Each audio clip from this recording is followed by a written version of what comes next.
past the amazing infrastructure funding that is coming our way and is with us now. And between ourselves and our colleagues at DEP, we'll be moving it forward, as Ann had mentioned. There's funding for clean water, there's funding for drinking water, and it's tremendous. It's an incredible opportunity over the next 5 years to make a difference, and in particular PFAS. The river that we stand in front of us today, this is the Hockanum River, and the signs that are posted here are signs because of the work of Governor Lamont and the task force that was formed in 2019. We have an action plan for the state of Connecticut. It is meaningful. It is actually being implemented.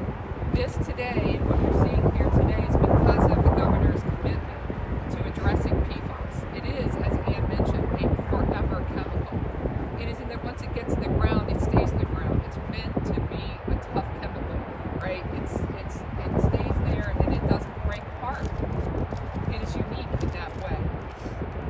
As the senator mentioned, because of what has been allowed to happen historically, we are here today, and unfortunately, we have noticed that people, if you catch fish here, you're not to eat them.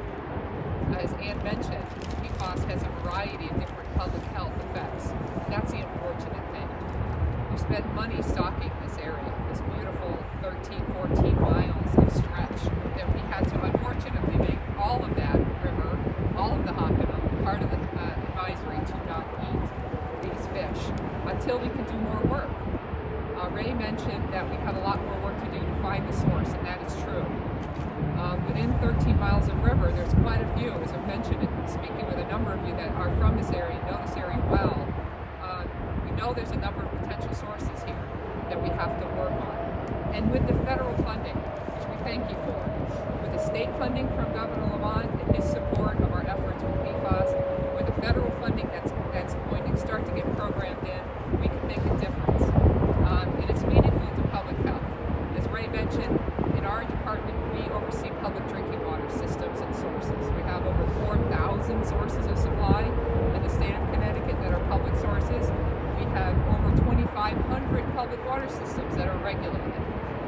All of them need and deserve to get tested, and we're going to start rolling out more pieces of our implementation plan and under the governor's direction. I'm working with our colleagues in our sister agency at DEP. It's been a wonderful working relationship. When the fish were found and discovered, as I was just mentioning to Senator Blumenthal, when they were discovered, they were sent over to the Department of Public Health. My toxicologists and epidemiologists reviewed that data and had discovered that the level of PFAS was very elevated in those fish.